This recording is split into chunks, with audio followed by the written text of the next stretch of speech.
Hindi inaasahan, kahit ang isang sagradong lugar ng Demon Sect tulad ng Evil Sky Pavilion ay may mga taong nangangahas na lumusot at gumawa ng pagpatay.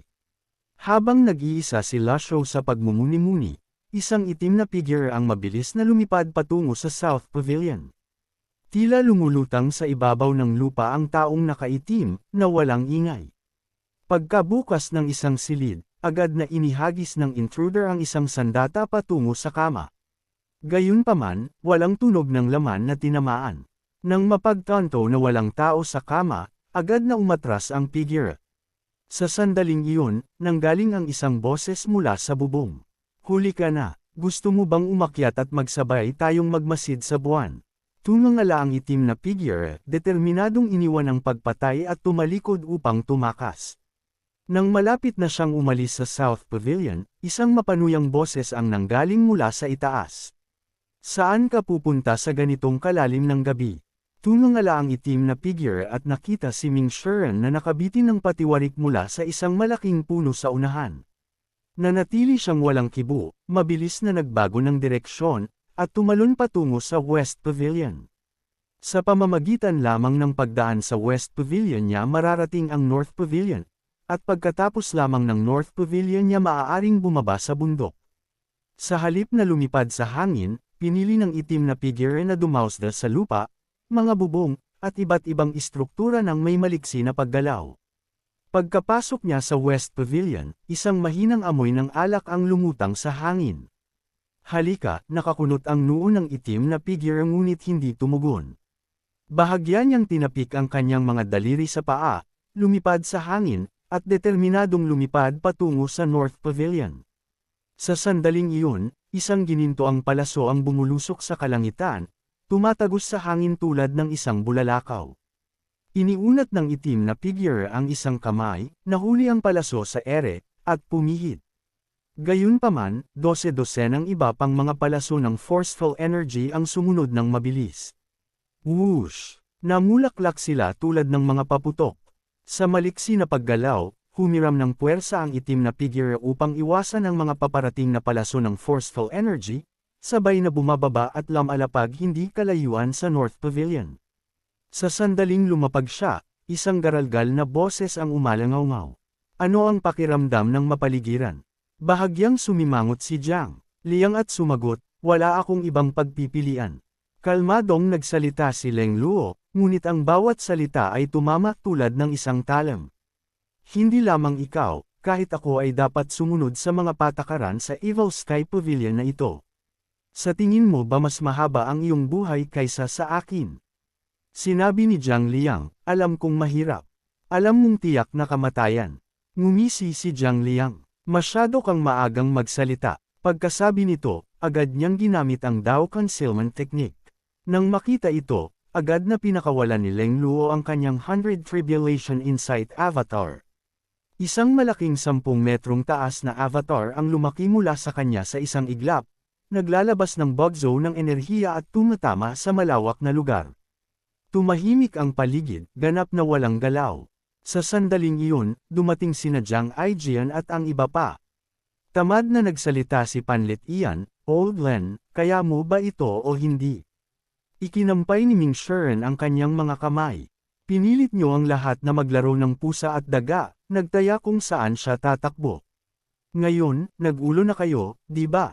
Umiling si Leng Luo, nasugatan ko na siya, hindi siya makakalayo. Walang pakialam na humigop ng alak si Panlit Ian at sinabi, huwag kang mag-alala.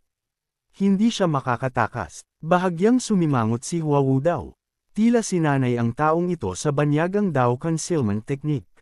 Tumango si Leng Luo. Noong panahong dumating ang mga bansa upang magbigay pugay, maraming dayuhan ang nagsanay ng mga pamamaraan ng Great Flame.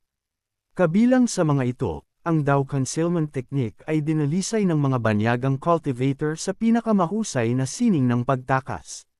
Nanlaki ang mga mata ni Jiang Aijian. Kaya ang ibig mong sabihin, talagang makakatakas siya. Ang taong iyon ay dumating upang patayin ako. Maaaring walang pakialam ang iba, ngunit paano hindi mag-aalala si Jiang Aijian? Kalmadong sinabi ni Leng Luo, hindi siya makakatakas. Malakas na tumawa si Panlit Ian. Kung gayon, tingnan natin kung sino ang unang makakahuli sa daga na ito. Sinabi ni Hua Wu daw, Elder Leng, masyado kang marahas. Ang panandaliang 10 metrong paglaki ng avatar at ang primal energy shockwave ay napakalakas. Paano pa siya makakatakas? Hindi pa nga nakakatuwang hulihin ang ganitong uri ng daga. Sinabi niya iyon, ngunit kumislap pa rin ang kanyang figure habang sumusugod siya sa ibang direksyon, habang nagliliwanag ang 6 Union Seal mula sa kanyang katawan. Tumangala si Leng Luo sa Huayuaxing, Flowers and Moon Journey, sa kalangitan at sinabi, ang taas ang iyong dominyo. Iiwan ko na ito sa iyo. Masigasig na tumugon ang Huayuaxing, Flowers and Moon Journey, Elder Leng, magtiwala ka. Natatakot lamang ako na hindi siya manggahas na lumitaw sa kalangitan. Ikinuyong ni Leng Luo ang kanyang mga kamay sa likod niya at humakbang pasulong.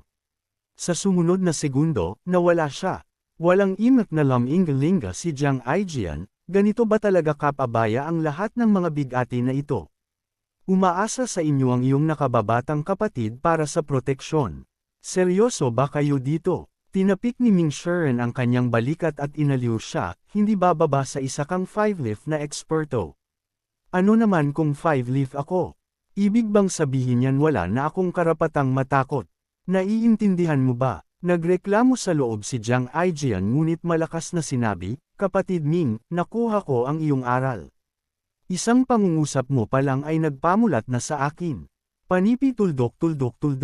Tumabi ka. Ako, huwag kang lumapit sa akin. Sa tingin ko dapat kang makipag-usap tungkol sa buhay sa aking 8th junior brother.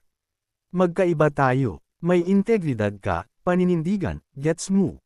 Pagkasabi nito, kumislap si Ming Shiren at nawala. Kasabay nito, lumitaw si Jiang Liang, hawak ang kanyang dibdib, sa isang kaawa-awang kalagayan. Ang kapangyarihan ng Evil Sky Pavilion ay lubhang lumampas sa kanyang inaasahan. Mula sa lahat ng direksyon, nararamdaman niya ang napakalaking enerhiya na humaharang sa kanyang ruta ng pagtakas. Ang likod na bundok na lamang ang natitira. Pinilit niyang pigilan ang kaguluhan sa kanyang chi at dugo, binilisan niya ang kanyang hakbang. Sa sandaling iyon, biglang umalangaw-ngaw ang isang boses mula sa loob ng Reflection Cave. Natigilan si Jiang Liang nang marinig ang boses, mabilis na lumagpas sa harang, at kumislap patungo sa tabi ni Yu Shangrong, na bamulong ng isang banta, huwag kang gumawa ng ingay. O kukunin ko ang buhay mo. Pagkasabi nito, hinawakan niya ang kanyang dibdib at sinulyapan si Yu Shangrong.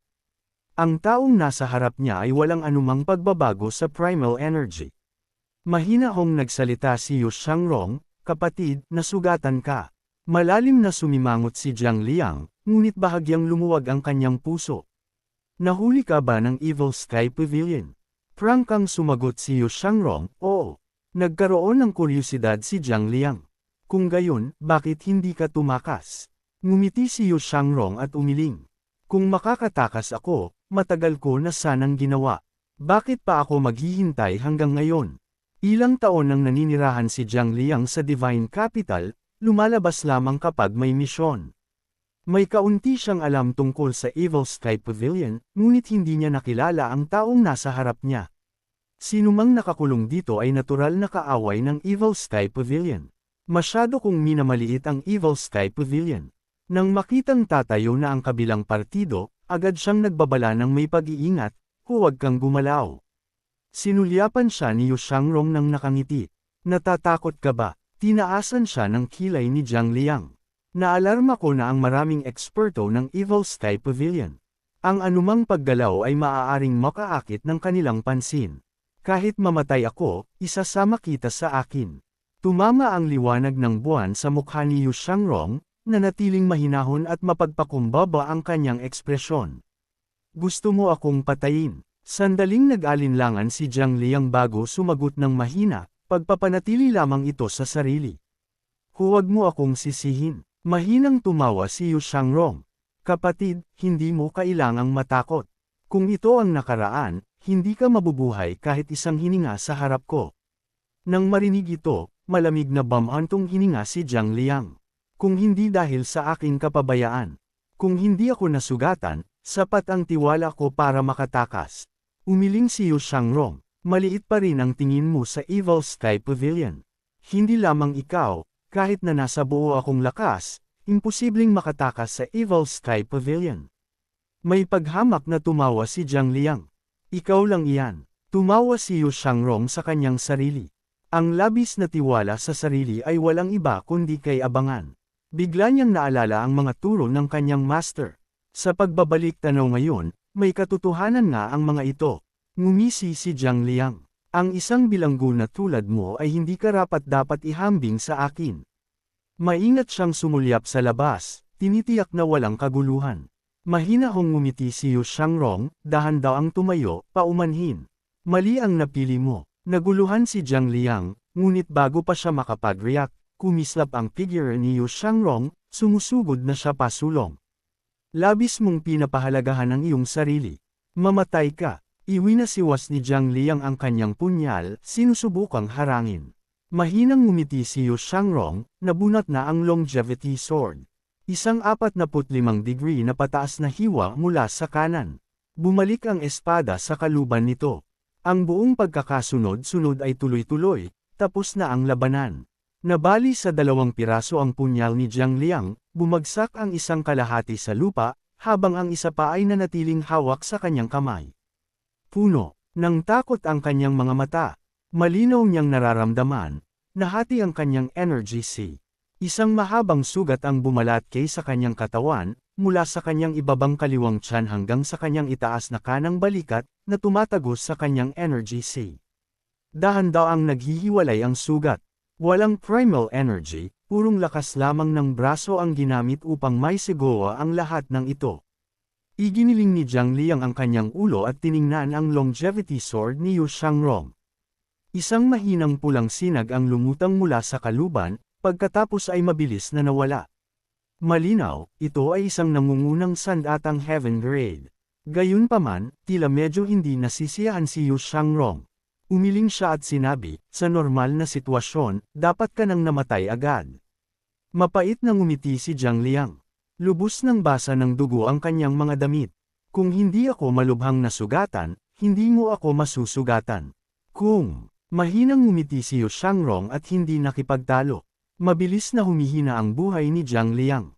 Bumagsak siya sa lupa. Sa sandaling maputol ang kanyang energy sea, nawala ang kakayahan niyang kontrolin ang primal energy.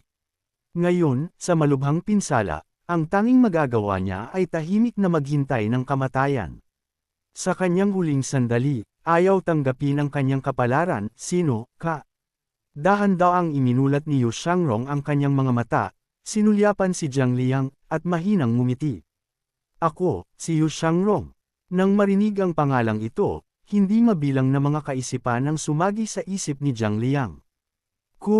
Paano kung pagsisisi o pagpupumiglas, wala na itong halaga.